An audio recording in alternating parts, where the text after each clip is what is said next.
It's okay to say Texas football is back, as long as you use an asterisk. The Longhorns have an identity again, but Tom Herman is not ready to make any declaration still as, Texas is back. It's okay to say it loud, proud, burnt and orange, with an asterisk. Everything else is details after the number 19 Longhorns 48-45 upset of three-time defending Big 12 champion Oklahoma.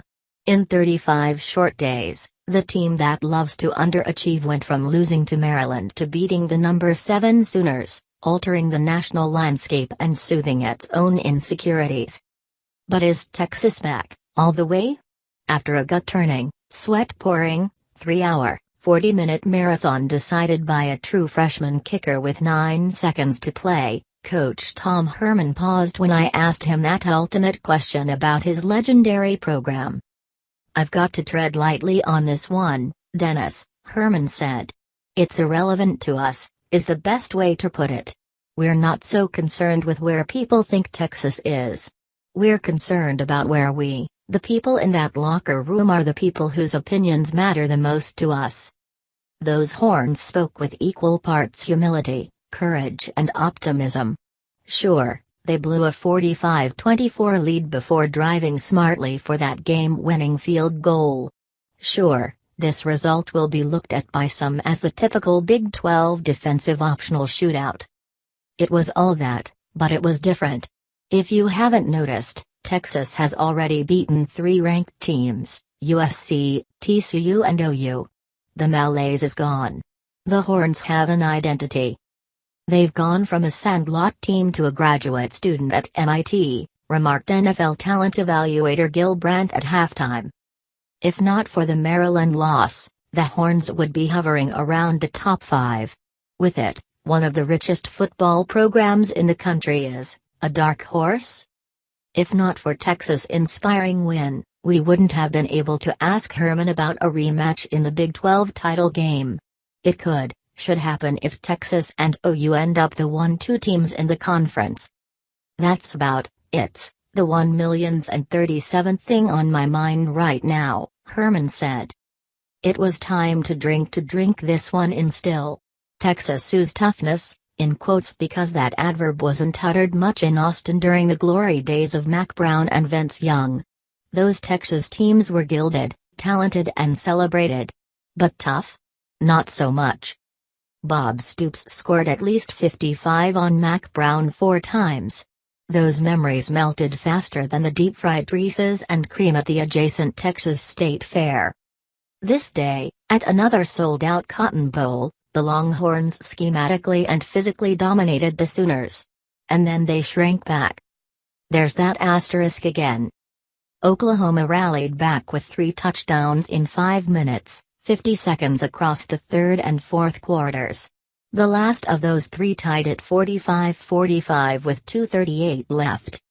Texas drove methodically for a 40-yard game-winning field by Cameron Dicker, that aforementioned true freshman kicker, with 9 seconds left.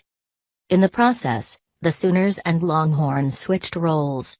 It is Texas that has become a Big 12 and, by association, college football playoff contender.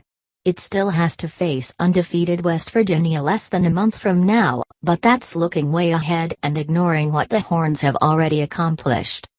That is, they have posted their biggest win in almost 9 years since winning the Big 12 in 2009 en route to a crushing BCS championship game appearance against Alabama. That is, they have knocked off the mighty Sooners with another Heisman Trophy contender, Kyler Murray, leading them, but ultimately a highly suspect defense helping defeat them. That is, they have posted Herman's biggest win since he came to Texas 2 years ago. That is, they have sophomore quarterback Sam Ehlinger staging a coming-out party accounting for 5 touchdowns. To say that both quarterbacks channeled Heisman winner Baker Mayfield would be an insult to their efforts. Murray added 5 touchdowns of his own, 4 passing. But it was 2 critical turnovers that may have decided it. A first-half interception led to the field goal that gave Texas a 10-7 lead. More significant was a third-quarter fumble that got converted into an Ellinger 2-yard run that made it 38-24 for the Horns. There was the usual snark on social media about the Oakland A's draft choice committing an error. "It's tough because I turned the ball over," Murray said, choking up ever so slightly up on the podium during post-game interviews. But Murray made another Heisman statement in a loss. He has now accounted for 12 touchdowns in the last 2 games. His touchdown run with 5:11 left looked like a world-class sprinter was on display. "That man, and how small he is and how I can't see him," Texas defensive tackle Brecken Hager said. "The whole game I couldn't see him. He was like a little sliver out of my peripheral vision. I had never seen anything like this."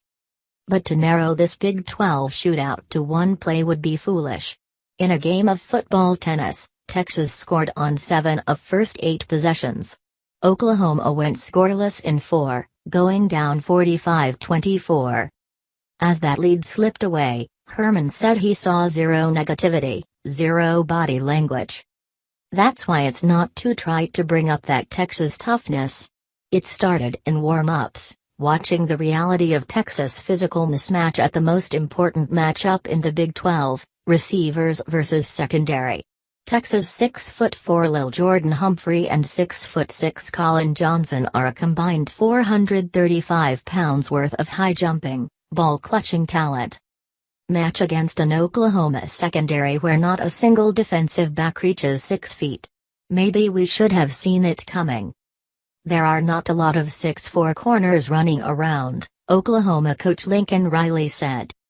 That mismatch flexed early when Humphrey threw a 2-yard Tim Tebow-like jump pass to Johnson to tie at 7-7. That started a series of 5 consecutive possessions for Texas with a score. In fact, the Horns wouldn't punt almost halfway through the third quarter. Early in that quarter, Humphrey caught a tunnel screen on 3rd and 21 from Oklahoma's 46. Humphrey then got lumped into scrum and was carried or about half of the 19 yards that moved the ball to the 27. 5 plays later, Ellinger ran for the second of 3 scores. "That to me was the play of the game," Herman said of Humphrey's catch and run. "We now have to look at Texas differently." Herman is suddenly 4-3 against top 10 teams in his career. All 3 of those losses were last season. He is establishing himself at Texas after establishing himself at Houston. "We now have to look ahead to Texas as a playoff contender. It has beaten those 3 ranked teams by a combined 41 points. We have to look ahead to that possible rematch on December 1 back in Dallas for the Big 12 championship game. We have to look at OU looking at itself in the mirror. Its defensive problems are now officially profound. Obviously, we need to tackle better," Oklahoma linebacker Kenneth Murray said. "But first look back 35 days to that crippling Maryland loss that's suddenly not so crippling." "We got to the Maryland game," Hager said. "That was the adversity I talked about before. I'm glad we lost that game. I'm still so happy we lost that game. They had God on their side. How you going to beat God? Rest in peace."